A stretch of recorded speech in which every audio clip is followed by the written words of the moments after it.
Hi, this is Misty, and this reading is for Richard. Richard, I know you don't know your exact birth time. So normally I would put it at 12 noon, keeps the sun at the top of the chart and kind of puts the focus more on the sun's role. So for you, you said you knew it was sometime in the morning, most likely late morning, but unsure. So I put it at 11 instead of how it would normally do noon. And it really, in that short period of time, the ascendant would be the same.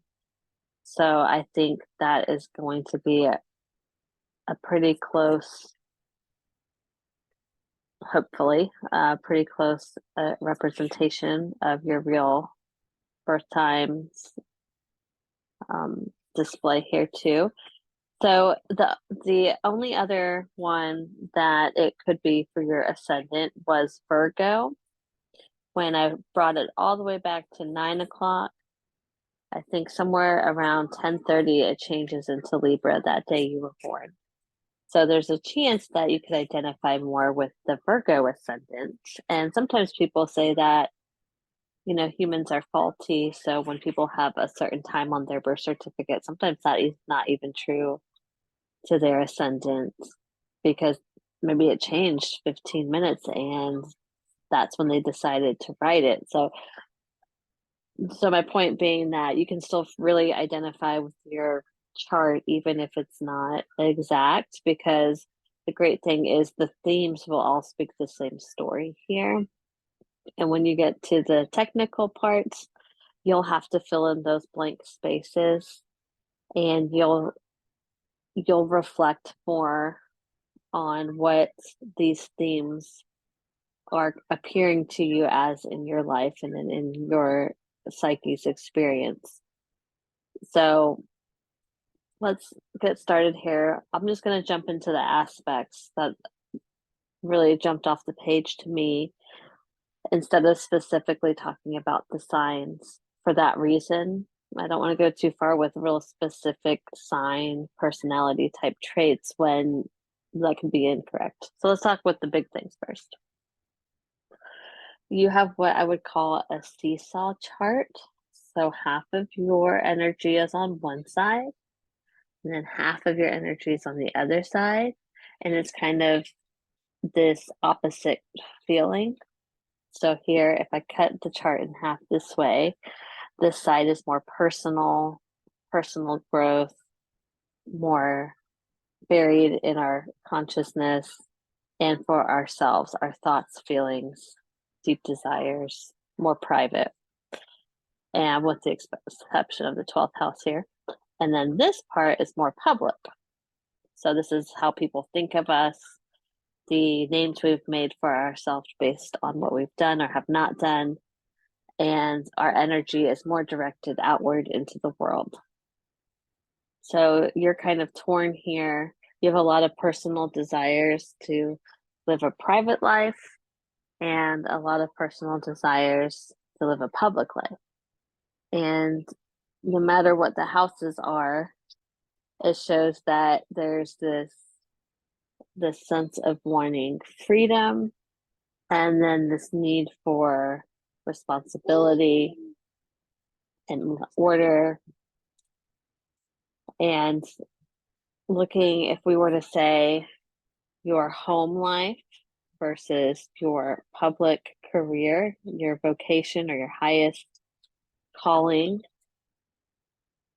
you have some conflict here. If it's the other house, if it's the 11th house, and then the 5th house, it's more your personal need for self-expression compared to your desire to fit the group. So even though the houses would be off, the message is kind of the same because these slow moving planets aren't going to leave the sign of Capricorn. And that is responsibility, restrictions, seriousness, working hard for things. So all that isn't personally inside of you. However, you might have been raised with really strict parents, or you could have just had a lot of responsibilities. Maybe you were the kind of kid that didn't have like a super easy childhood. So you have like these inner thoughts that make you respect for taking things responsibly, either because your parents were really strict or because you had to do a lot of things. So now you still have that inside of you, like, I'm the one that has to run everything or it's going to fall apart. So you have that energy compared to on the other side, where Jupiter is our house of expansion, growth, taking chances. That side is more optimistic and joyful in the knowing things are going to work out. I don't have to stress about things. I know that I'm going to be given what I need to make my dreams come true. That's on one end. And that side of you is very much alive. And a lot of people that you know, like through jobs or mutual friendships or acquaintances, they might feel that way about you too. They might think that that's the kind of person you are.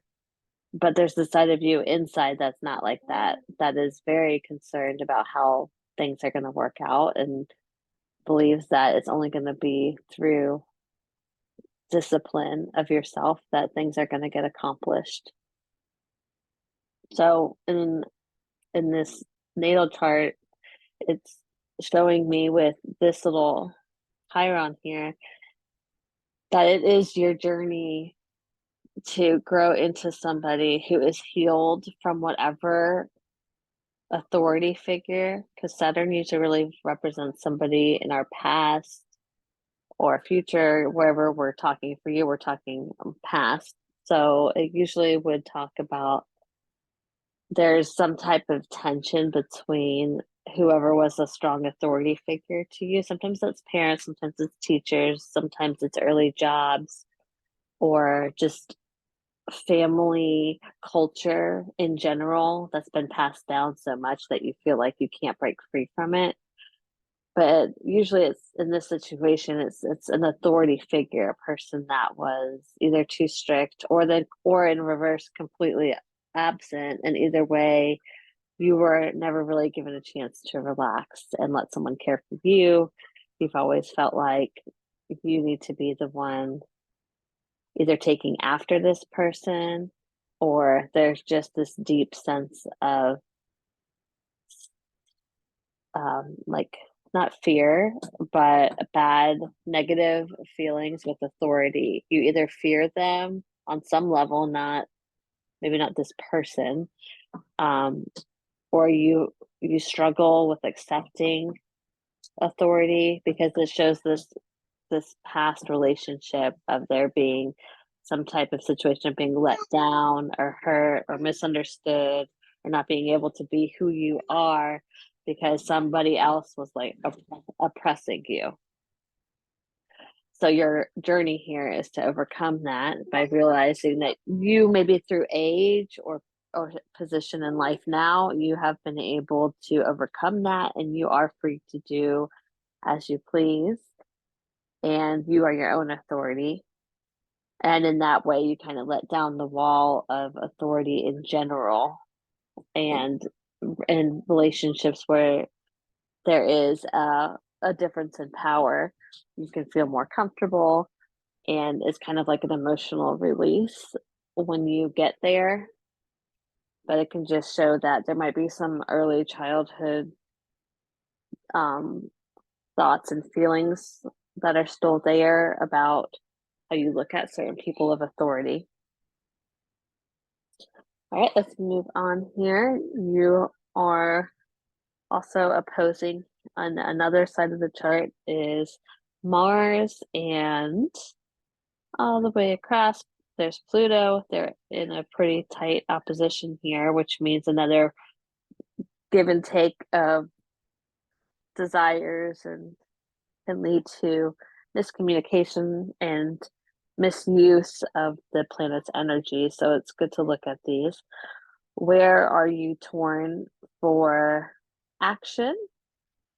You're direct desires of the eighth house of having a shared partnership and resources, opposing Pluto in the second house here, if we're going by this chart. And the signs are still the same no matter what. So we can focus here more on a Taurus versus a Scorpio. But the interesting part here is that even though when I'm saying that the houses might not be this, I kind of still think they are, because in these signs, those are where that energy is anyway.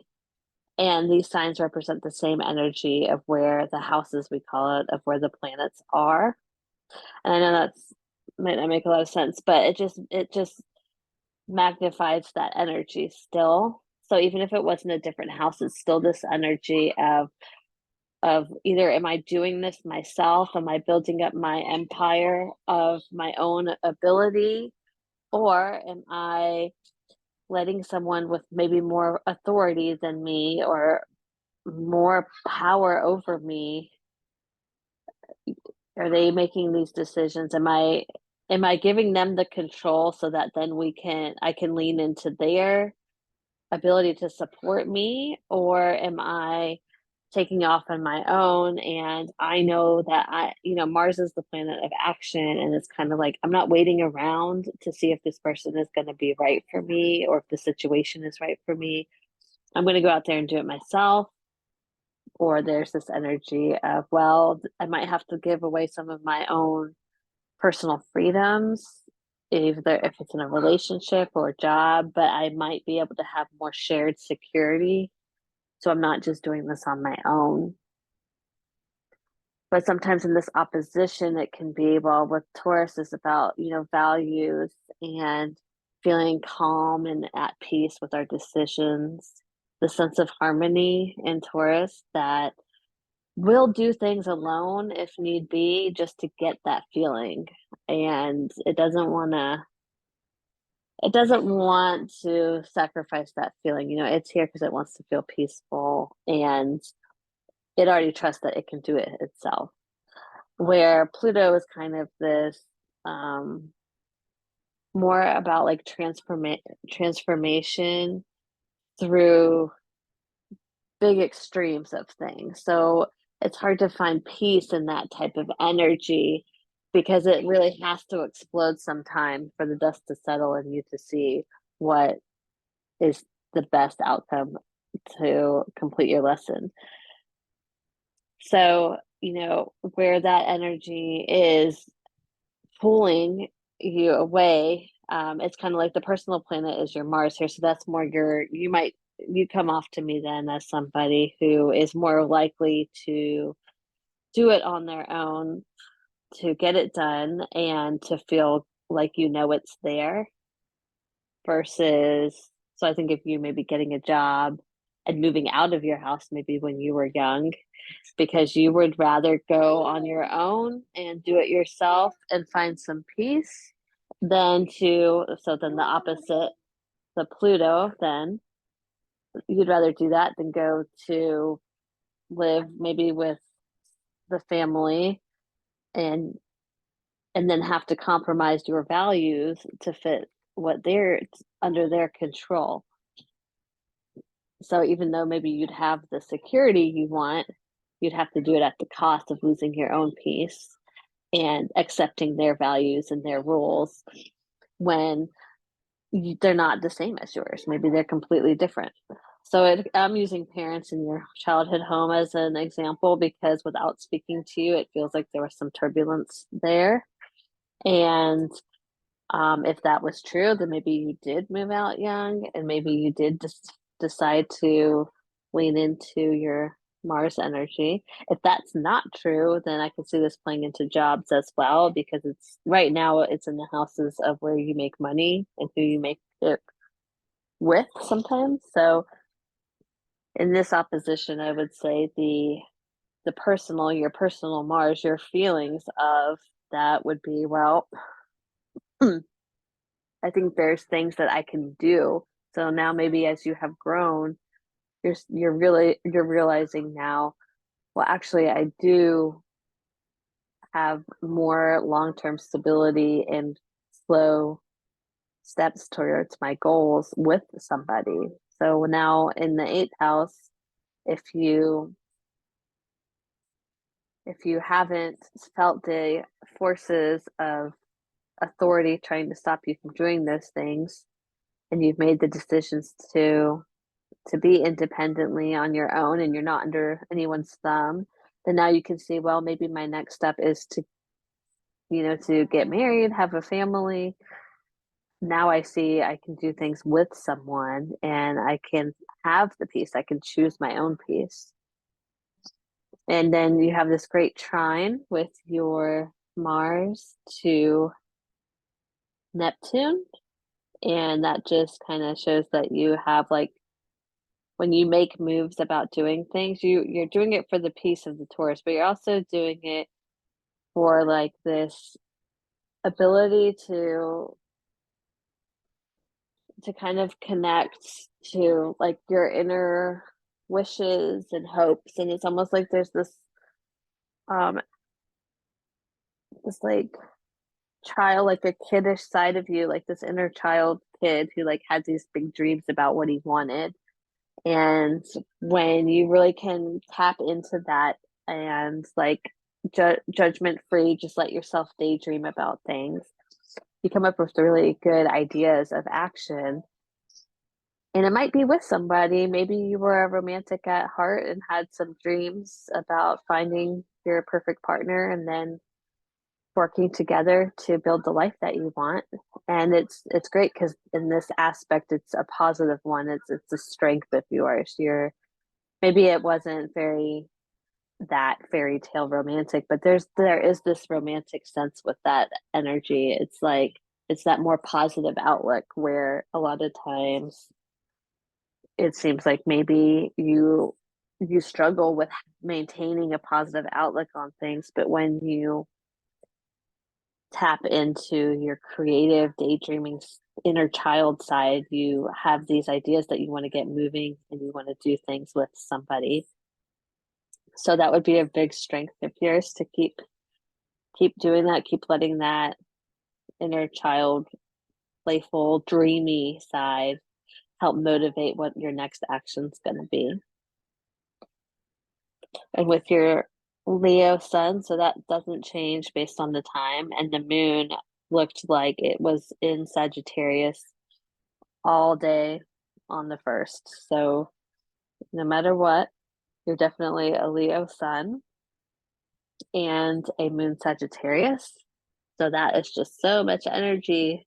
So this really extroverted energy. So I hope that you're physically active.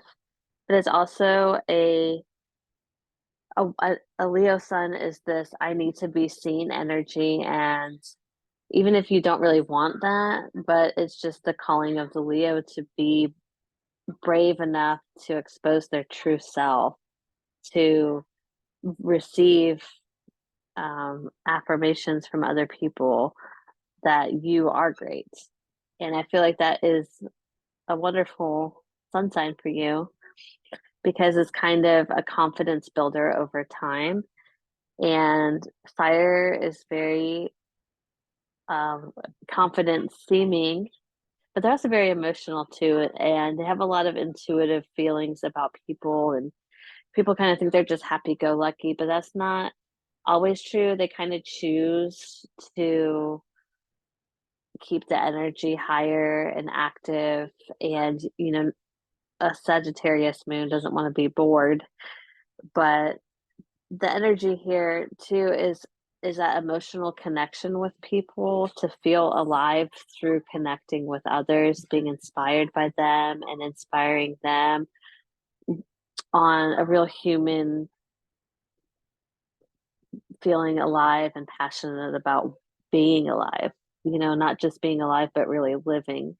That kind of energy is is what you want to be involved with in yourself.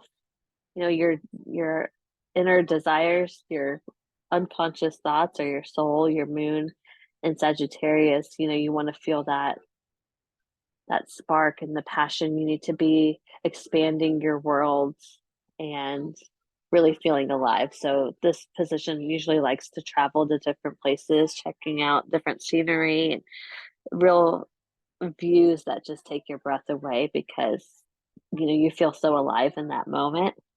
And then with the Leo sun, you want to feel like you're involving this with someone else too. There's that relationship theme again. So you're you're going to feel great when you have somebody who's able to tell you that you are great. If you go and see that great view alone and no one's there to share it with you, then what's the point?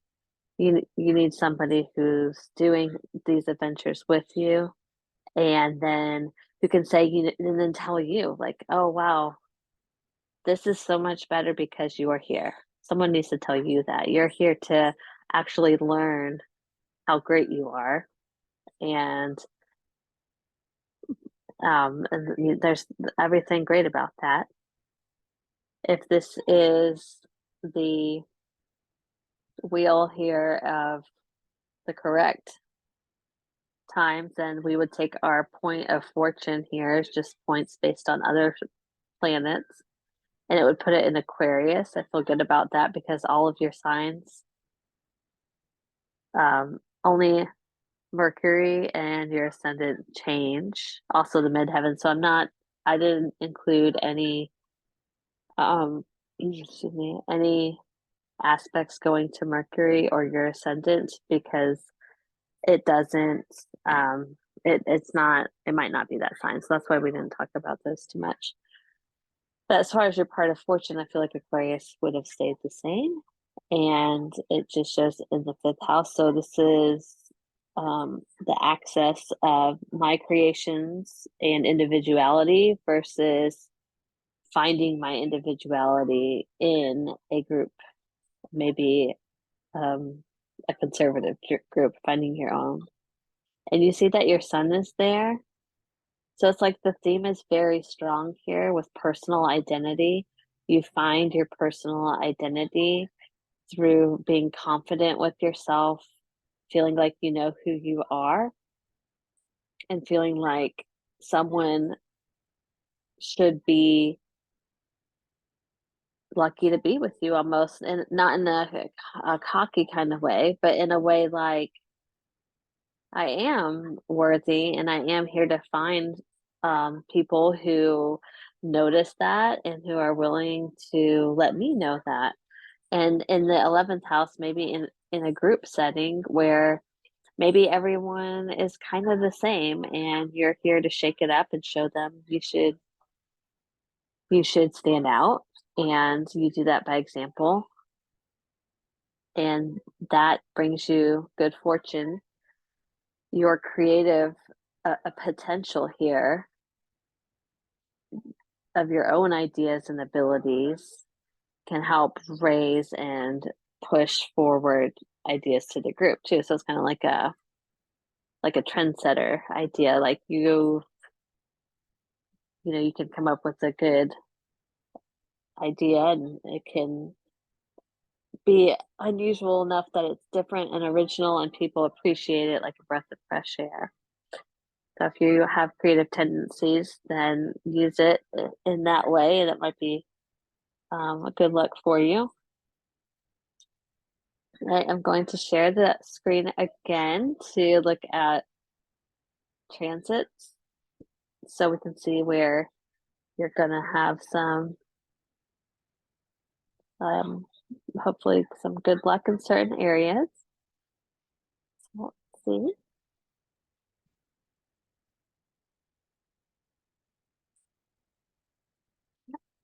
So we're going to go here, the transits here. And we have the outer ring as the transits and the inner ring as Richard. So when we look at the outer rings, I like to look at Jupiter is slower moving, so it stays in one area for a while. And well, it's on the cusp here, so if it goes retrograde, it might go back, but it's direct moving right now, so it will continue to go towards your Mars. So when that happens, you have these two energies merging together. So this planet of luck, and it's more than luck though. It's like luck isn't selling it short here. It's about this energy of benevolence and wisdom and extravagance in the best way of just multiplying blessings. And in some way, it's usually generous in what it gives, and then you can be generous in giving that too. So it's this really, it's all about getting the wealth, spreading the wealth, and you can expect more and in ease when this is coming by. So when Jupiter's conjunct Mars, the planet of action, it makes you feel really like motivated and like you're ready to be physically alive. You're a lot more passionate. You might have like a higher sex drive. You could be wanting to race fast cars. It just feels like you can't get enough of like doing things, and the more the better. In the sign of, if the sign of Taurus, which it would still be Taurus no matter what time. So that can kind of bring down the real high energy of being active, like physically and daredevilish, but it can put you in this action frame of wanting to take more action, to do things like tackle long-term projects or take steps towards building a building a savings. And when Jupiter's in the eighth house, sometimes you can expect some type of inheritance to come in, or maybe there's a large amount of either money or land or something to inherit, and you can take this time to make real moves instead of just planning, but taking real moves towards long-term goals and expect a great outcome when this is happening. So let's see. Venus is conjunct your moon here, so you might have a more romantic feelings, and you might feel like you're really enjoying art more, maybe going out to a concert or a play, really getting in touch with your artistic and sensitive side with somebody you care about. It's a nice time. Both of these planets move fast, so it won't be here super long. So enjoy a nice date night. And then let's look at the calendar and see up until the future here where things will be moving. So it looks like Jupiter stays in this house here with you, in the same house of energy for you. No matter what house it is, you'll be feeling more energetic and more stamina for what you're interested in until about the end of May. So that's a good time to tackle, I feel like, a building project. Like, are you trying to build a spare room or something? Like, I feel like with Taurus and Jupiter there, it's some kind of like hands-on getting dirty project, or like building a garden, or this is the time you're gonna do some kind of like homesteading project. Um, and then let's see, Venus, all the way out. We don't need to go all the way that far out. So we're in the third house. So we're passing the moon. So that's through January. Let's see if that's still there in February. So then we're out and we're into the fourth house, but there's a more home. It's just a time where you're going to feel more comfortable at home. and with your family through February. And anytime Venus is in that bottom part of the chart, it's more of a love of personal time, either like at the home or like with your thoughts, feelings of like enjoying who you are to you. And the the Venus of love is passing through some outer planets. Um, so for that, I would look more to the house that it's in. So if this is correct, it would be like feelings of love and wanting to spend time with your family now. And if it was a different, it would, if the other way was right, if it was a Virgo rising chart, it would be in the fifth house and it would be asking you to spend some more time working on your creative pursuits. So if we're not sure which one, you could do both. Work on creative, artistic pursuits in your home. And either way, you're going to feel the good vibes of Venus energy. Okay, I think that's good for now. I'm going to send that sheet to you so you can have the sheet to reference. And I know we went back and forth on a few different things. So let me know if you have questions, and I'm happy to elaborate or try a different scenario. Just let me know what you think. Okay, take care.